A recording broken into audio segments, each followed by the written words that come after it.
The first time Adanna met Chuka, she believed God had finally answered her prayers. It was a Sunday morning at the Glorious Fire Assembly, and the pastor had just finished preaching on the blessings of a godly union. After the service, Pastor Jude called her aside. "Adanna," he said, smiling in that fatherly way that always made her trust him, "there's a young man I want you to meet. A good man, responsible, God-fearing, works in an oil company. I think you make a good wife for him." Her heart raced. She'd been fasting for months about marriage. At 29, every aunt and family friend had turned her single status into a public prayer point. When she turned, there he was. Chuka, tall, dark, broad-shouldered, and with a gentle smile that could melt ice. His suit was perfectly tailored, his voice calm and deep. "Nice to meet you, Sister Adanna." "Same here, Brother Chuka," she said, shyly lowering her gaze. That was the beginning. Within 3 months, their wedding bells rang. It was a dream come true, or so she thought. The church rejoiced, her parents danced until they nearly lost their shoes, and Pastor Jude smiled with pride at another divinely ordained union. Their honeymoon in Dubai was perfect, or at least looked perfect on Instagram. Chuka bought her a gold necklace, a new iPhone, and a designer handbag. But deep inside, Adanna sensed something off. On their wedding night, after the candles, the soft music, and the perfume, he said, "I'm tired, babe. Long day. Let's rest. We are forever." She smiled and agreed. But the same thing happened the next night, and the one after that. By the 3rd week, she was restless. "Chuka," she whispered one night, "you haven't touched me." He turned sharply. "Are you counting days now? Must you always act desperate?" The tone stung. She apologized quickly, not wanting to ruin the peace. Weeks turned to months. No intimacy, no affection, just silence and expensive gifts. A new car, a diamond ring, and a house in Lekki. He drowned her confusion in luxury. At first, she believed maybe he was stressed. His job maybe. But when she tried to hold him at night, he'd flinch. If she kissed him, he'd turn away, disgusted. "Adanna," he said, "stop forcing yourself on me. You are embarrassing." She cried herself to sleep. "God, what did I do wrong? Why does he hate me?" Then came the mother-in-law drama. Mama Chuka was the kind of woman whose words could slice through steel. "My daughter, it's been almost a year. No child? Are you sure your womb is working?" Adanna's eyes filled with tears. "Mama, we are trying." "Trying, eh? Or is it that you are too busy painting your nails instead of cooking bitter leaf soup to give my son energy?" Each visit was an insult wrapped in holy language. And Chuka, he never defended her. He would sit quietly scrolling through his phone while his mother spat venom. After Mama left, Adanna confronted him. "Chuka, why won't you say anything when your mother talks to me like that?" He sneered. "Maybe she's right. Maybe you are barren." That night, she fell on her knees, sobbing. "God, what did I do wrong? Why does he hate me?" The church women didn't help either. When she went to the Women's Fellowship Counseling Unit for help, the leader, Deaconess Uju, smiled sweetly. "My dear, marriage is not for babies. You must endure. Dress sexy. Please your husband. Don't push him away with your village ways." Adanna forced a smile. "I've tried, ma. I've even worn lingerie." Ojo laughed loudly. "Then wear shorter ones. Spice it up. Some of you don't know how to seduce your husband, and then you come crying that they ignore you." The other women nodded in agreement. Adanna left that meeting more broken than before. That night, she wore the red lingerie she had ordered online, the one she had hidden under her pillow for weeks. She waited for him in the dimly lit bedroom. When he entered, she smiled nervously. "Baby, how do I look?" He stared at her blankly, then burst into laughter. "You look like a clown, Adanna. What is this nonsense?" Her heart shattered. She ran to the bathroom, locked the door, and sobbed uncontrollably. Through her tears, she could hear him muttering, "God, why did I even marry this woman?" The truth was, Chuka had never loved her. He only married her because his mother was threatening to disown him if he didn't settle down like a real man. What nobody knew was that his best friend, Tochi, the same best man at their wedding, was the person who truly owned his heart. Tuchi, the charming bachelor everyone adored, the one who always told Adanna, "Just endure, he's under pressure." Adanna trusted him, confided in him, told him everything.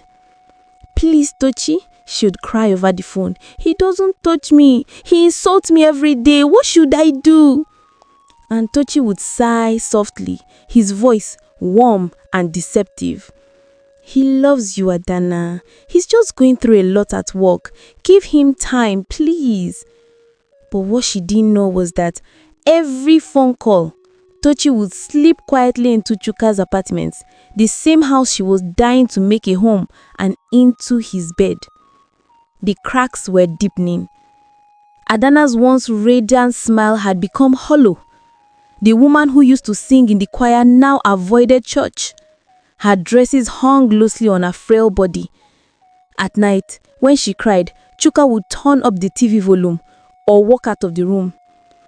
Sometimes he would shout, "Stop crying like a baby, you're so annoying." Once he slapped her because she asked him why he didn't eat the food she cooked. Another time, he pushed her so hard she hit her head on the wall. When she called her pastor, he said, "Marriage is not easy, my daughter. Even I endure. Pray more. Don't let the devil destroy your home." One night, Adanna stared at herself in the mirror. The woman staring back looked nothing like her. Eyes swollen, lips trembling, hope fading. She whispered to her reflection, "Maybe I'm the problem." The world went silent in 2020. Churches closed, offices shut down, streets emptied. For the first time, Chuka had to stay home with Adanna, the woman he couldn't stand. At first, she was happy. Finally, she thought, maybe this lockdown will bring us closer. She cooked his favorite meals, prayed with him, even joined him in morning workouts. But as the days passed, his irritation grew. "Adanna, can't you give me space?" he snapped one afternoon when she tried to sit beside him on the couch. She smiled weakly. "I just wanted to watch the news with you." "Then watch it from your phone. Must you breathe near me every time?" She froze. His words stung like acid. 1 week into lockdown, Tochi, his best friend, called. "Bro, I beg. I no get light or water in my area. Can I stay at your place for a bit?" Chuka hesitated for a moment, then said, "Sure, come over." Adanna was surprised when she heard, "Here? In our house?" "Yes," Chuka replied, sharply. "He's my friend. What's your problem?" "Nothing, I just thought." "Then don't think." She kept quiet. When Tochi arrived with a small travel bag and cologne that filled the house, Chuka's mood suddenly brightened, a brightness Adanna hadn't seen in months. "Ah, Tochi, my guy!" Chuka shouted, pulling him into a hug so tight it almost looked intimate. Adanna smiled awkwardly. "You're welcome." Tochi flashed his perfect smile. "Thank you, Ada. You look good." She blushed faintly, not because she felt flattered, but because someone had finally spoken kindly to her. They decided Tochi would stay in the boys' quarters behind the main house. It was neat, spacious, and private. The first few days seemed normal. They laughed, played video games, watched movies, and drank beer late into the night. Adanna would take them food and snacks, hoping to bond with her husband through his friend. But slowly, she began to notice strange things. Late at night, when she went to get water, she would hear faint voices, laughter, whispers, and sometimes moans coming from the backyard. Once she asked, "Chuka, were you with Tochi last night?" He blinked. "Yes, we were talking about work." "At 2 a.m.? "Stop questioning me like a police officer," he barked. "You're too paranoid." She apologized. Again. One evening, while folding clothes in their bedroom, she found something strange in Chuka's drawer. When she looked closely, it was a pack of condoms. Her hands shook. She dropped it as if it burned. Maybe he's cheating, she thought bitterly. Maybe with another woman. But then the image of Tochi's hand brushing Chuka's shoulder during dinner flashed in her mind. Too gently, too comfortably. She shook her head. No, it can't be. A week later, Adanna decided to surprise them with dinner. It was raining that evening, heavy, warm rain that turned the compound into a blur of puddles and mist. She placed the tray of hot egusi soup and pounded yam on a tray and walked towards the boys' quarters. The closer she got, the more she heard. Sounds. Not laughter. Not talking. Moans. Deep, breathless moans. Her steps slowed. She pressed her ear to the door, her heart thudding so hard she thought it would burst. Then she heard Chuka's voice, low, trembling, unmistakably intimate. "Tochi, God, don't stop." Her eyes widened. Her knees gave way. She covered her mouth, choking on her own breath. No. For a moment, she stood frozen. Then she turned and ran back to the main house, her bare feet slapping the wet concrete. Inside, she collapsed by the kitchen counter, shaking uncontrollably. The tray slipped from her hands and crashed to the floor. Tears poured down her face like the rain outside. How could you? For the next few days, she pretended everything was fine. She smiled when they walked past her. She served them food. She even laughed when Tochi cracked jokes. But every time she looked at them, bile rose in her throat. At night, she lay awake staring at the ceiling while the faint laughter from the boys' quarters echoed through the rain. She knew she couldn't tell anyone, not the church, not her pastor, not even her mother. They'd blame her, as always. Maybe you didn't pray enough. Maybe you didn't satisfy your husband. The same useless advice. So she stayed quiet and plotted. One afternoon, Chuka was in the living room working on his laptop when she walked in, her voice calm. "Baby," she said softly, "remember that investment form you said I should handle last year? The one we didn't complete?" He looked up. "Yeah, what about it?" "I asked my cousin to draft it properly this time. It's for the new property document. All you have to do is sign. I already fill in everything else." He frowned. "You sure you did it right?" She smiled sweetly. "Of course. You know I've been learning all this property paperwork from your lawyer's friend. I just need your signature." Without looking, he signed. She smiled again. A different kind of smile this time. That night, when Chuka left to check something in the boys' quarters, Adanna went into the study, took the signed document and hid it in her Bible. She sat in the dark afterwards, whispering to herself, "You think you broke me, Chuka? No, you just woke me up." The next morning, she greeted him cheerfully.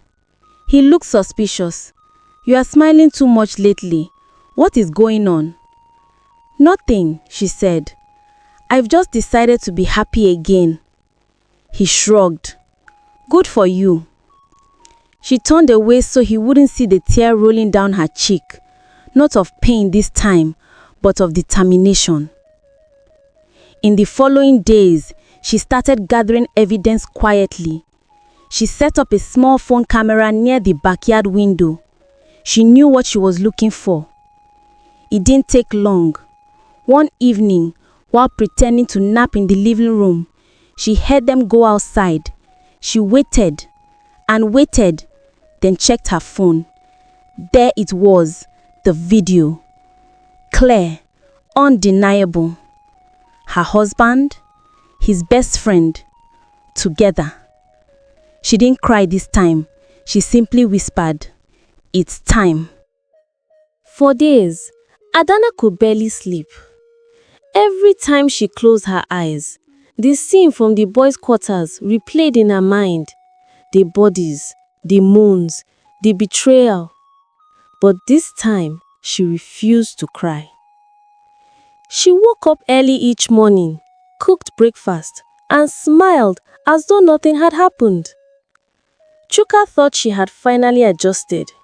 He didn't know she was planning his destruction, quietly, carefully, mercilessly. One morning, she brought him breakfast in bed. "Wow," he said with a lazy grin. "You are in a good mood." "I just realized I've been too uptight. I want us to start over." He raised a brow. "Start over?" "Yes, I was thinking we could invest together, as a family, build something lasting." Chuka smirked. "Ha, now you are talking like my wife." He didn't know that the investment documents he had already signed were not for property. They were the legal transfer of all his assets to her name. The house, the cars, even the small logistics company he co-owned with Tochi, all hers. Meanwhile, she started befriending Mama Chuka, the same woman who once mocked her. She called her often, sent her money, even pretended to be seeking motherly advice. "Mama," she said sweetly over the phone one afternoon, "thank you for teaching me patience. You were right. Marriage is endurance." Mama chuckled proudly. "Ha! I told you, my daughter, a woman must carry her cross. That's how my husband treated me for 40 years, and I'm still standing." Adanna smiled bitterly. "Yes, and that's why you raised a monster."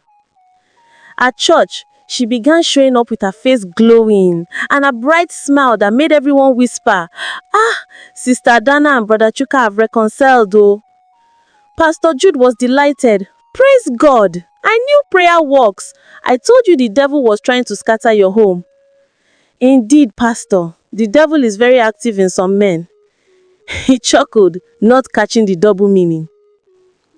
Meanwhile, Chuka continued his secret affair with Tochi, oblivious to the ticking bomb beside him. Sometimes, Adanna would knock softly on the boys' quarters door and say, "Dinner is ready." And from inside, she'd hear rustling, whispers, and then Tochi's voice, "Okay, we're coming." She'd walk away smiling. They thought she was still the same naive, broken woman. But Adanna was learning their patterns, their lies, their weaknesses. One night, she joined Chuka in the sitting room while he watched football. "Babe," she crawled up beside him, "I'm thinking of starting a vlog, Christian marriage lessons." He frowned. "You talk about marriage?" She laughed softly. "Why not? I've learned a lot." He shrugged. "Suit yourself." Later that night, while he was asleep, she uploaded her first test video on a private page, a blurred clip of a shadow with touches, captioned only, "What people do in the dark eventually comes to light." She didn't post it publicly yet, but it was her weapon, waiting. A few days later, she visited his office under the guise of bringing him lunch. While there, She quietly copied important documents from his drawer onto a flash drive. Business records, contracts, bank statements. The security man at the office smiled as she left. "Madam, you be good wife oh, always bringing oga food." She smiled sweetly. "Yes, I love my husband very much." Her heart whispered, "I love watching him fall." At home, she began dropping subtle hints, things to make him paranoid. When he came back from work one evening, she was sitting in the living room reading a novel titled The Art of Betrayal. He frowned. "What kind of book is that?" She looked up and smiled. "A woman found out her husband's secret life. It's very interesting." He chuckled nervously. "Women and drama." She smiled wider. "Oh, you'd be surprised how smart some women can be." He looked suspiciously at her for a moment, then shrugged and walked away. One night, while pretending to sleep, Adanna overheard him and Tochi whispering in the living room. "Tochi, babe, you sure she doesn't suspect anything?" "Chuka, no Joe, she's still gullible. She thinks I'm still angry about the child issue." "Tochi, good, because if she finds out..." "Chuka, she won't, trust me." Adanna lay in bed gripping her pillow till her knuckles turned white. She wanted to burst into the room and scream, but she didn't. Revenge was sweeter when served cold. The next morning, she began her real move. She went to her lawyer cousin, Chidera. "Chidera," she said, handing over the signed document, "file this transfer quietly. I don't want him to know until it's finalized." Chidera frowned. "Adanna, are you sure about this? This will give you total ownership." "I'm sure." "Did he really sign it willingly?" "Yes, he thought it was an investment firm." Her cousin looked at her for a long time, then said softly, "He must have hurt you deeply." Adanna's eyes glistened. "He destroyed me. Now it's my turn." A week later, the transfer was completed. Everything was now legally hers. On the same day, she created a new anonymous social media account. Then one by one, she uploaded the videos, the hidden camera clips, the audio recordings, the blurred but unmistakable evidence. Caption: "This is what hypocrisy looks like. A church leader, a husband, a liar." By morning, it had gone viral. Hashtag church scandal, hashtag hidden truth, hashtag double life trended across Nigerian Twitter and Facebook. People shared screenshots, reposted the clips, zoomed in on faces. Church members flooded Pastor Jude's inbox. "Is this not Brother Chuka? Sir, is this real?" Within 24 hours, Chuka's company suspended him for reputational damage. Tochi's friends blocked him. His family disowned him. And Adanna? She sat in her living room, sipping tea, watching the chaos unfold on her phone. Chuka stormed in, eyes bloodshot. "Adanna, did you do this? Did you?" She looked up calmly. "Do what?" He threw his phone at her feet, the video playing on the screen. "You ruined me," he shouted, voice trembling. She stood up slowly, looked him dead in the eyes and said, "No, Chuka. You ruined yourself. I just turned on the light." He raised his hand as if to strike her, but she didn't flinch. "Go ahead, hit me again. It will look great in court." He froze. "Court?" She handed him a brown envelope, divorce papers. "And by the way, this house, it's mine now." He tore the envelope open, his hands shaking as he read the document. You transferred everything." "Yes," she said coldly. while you were busy playing husband to your best friend. For the first time, Chuka broke down. He fell to his knees, sobbing, "You can't do this to me."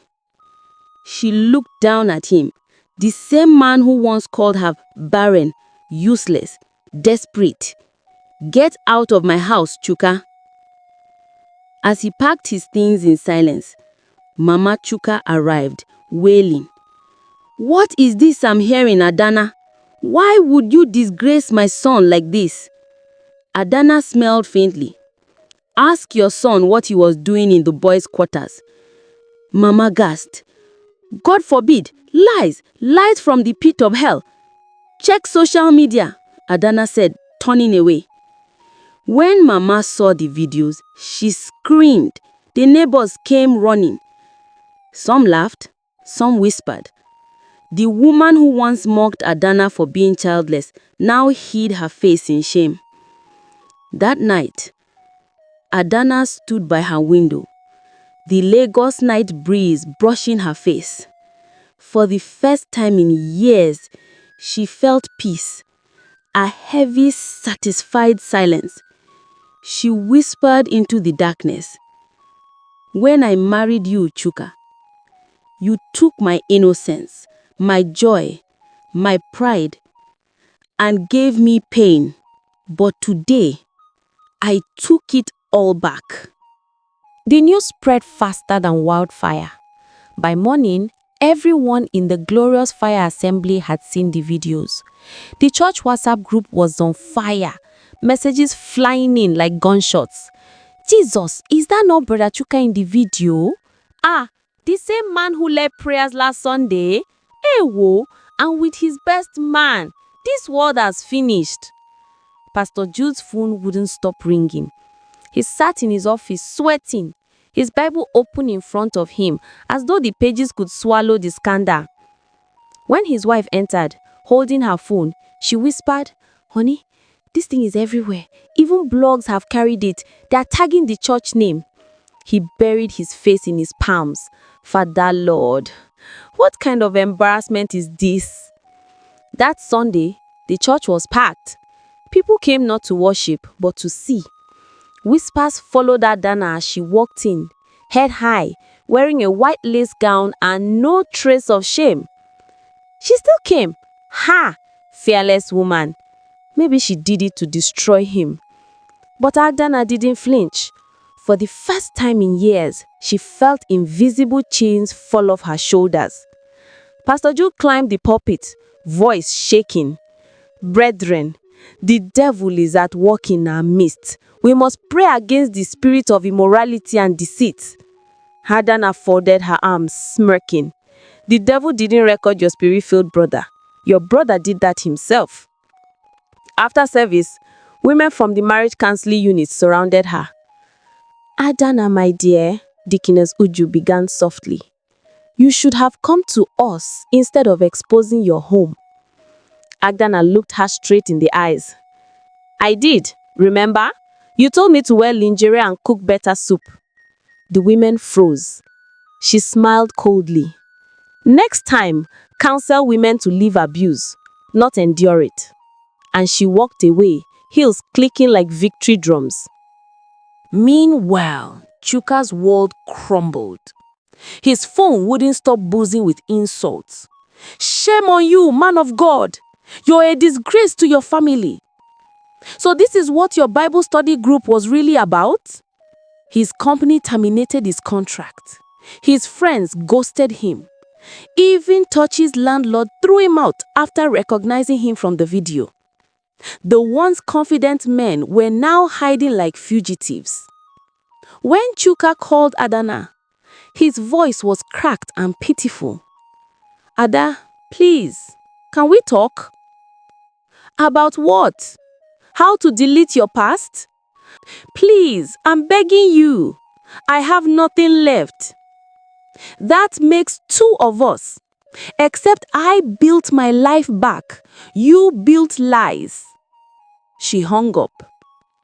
A week later, Mama Chuka showed up at the gate, barefoot, crying, begging the security guard to let her in. When Adanna stepped outside, the older woman knelt. "My daughter, I'm sorry. I didn't know my son was like that. Please don't let people mock our family." Adanna stared at her for a long moment. "You called me barren, Mama. You said my womb was cursed." Tears rolled down the old woman's cheeks. "I didn't know. Please forgive me." Adanna bent slightly, her voice calm but sharp. "Maybe God closed my womb to save a child from that man, so I thank him." She turned and walked back inside, leaving Mama kneeling in the dust as neighbors whispered. Days passed. The story hit the blogs, YouTube, and even TV gossip shows. Church couple scandal rocks Lekki. Woman exposes husband and best friend in viral gay tape. Commenters online called her brave. Some called her evil. Others called her a hero. But Adanna didn't care anymore. She sold Chuka's car, rented out the Lekki house, and moved into a smaller apartment in Ikeja. Peaceful, quiet, hers. For the first time in her adult life, she slept soundly. One evening, her cousin Chidera visited. "Babe, you're trending again," she said, laughing, scrolling through her phone. "They are calling you the woman who fought back." Adanna smiled faintly. "I didn't fight back. I survived." Chidera looked at her. "So what now?" She exhaled deeply. "Now, I start over. Not as someone's wife, not as someone's shame, but as me." She picked up her tablet and showed Chidera her new project, a YouTube channel titled Wounds and Wings. "It's for women like me," Adanna explained, "those who were told to endure instead of escape. I'll tell their stories." Her cousin grinned. "You're turning pain into power." Adanna nodded slowly. "Exactly." Meanwhile, the glorious fire assembly was falling apart. Church attendance dropped, sponsors withdrew funds, Pastor Jude faced public ridicule for promoting appearances over truth. During a closed meeting, one elder said bitterly, "Pastor, this scandal started from your matchmaking. You forced two people together." Pastor Jude sighed. "I thought I was helping." "You are playing God, though," another elder muttered. As for Tochi, he called Chuka in desperation. "Bro, we're finished. My family disowned me." Chuka's voice was hollow. "Don't call me again. You ruined my life." Tochi snapped. "I ruined your life? You begged me to come during lockdown." They screamed at each other until the line went dead. Two broken men, once arrogant, now ghosts of themselves. Months later, Adanna was invited to speak at a women's conference titled The Silent Cry. Standing before hundreds of women, she shared her story. Not all the scandal, but the strength. "I stayed because the world told me to endure, but endurance without respect is slavery. Don't let anyone convince you that pain is proof of faith." The hall erupted in applause. Many women wept. After the event, a young lady walked up to her. "You gave me courage to leave my abusive marriage," she said, trembling. "Thank you." Adanna smiled gently. "You don't owe anyone your suffering. God never asked us to die proving loyalty." That night, she drove home under the soft Lagos rain. Her radio played a gospel song she once loved but hadn't been able to listen to for years. She whispered, "I'm free." And for the first time since her wedding day, she believed it. This is the end of this story. The moral lesson of this story is Never let society, religion, or fear keep you in bondage. Endurance is not love, and pain is not proof of loyalty. When respect dies in a relationship, love cannot survive.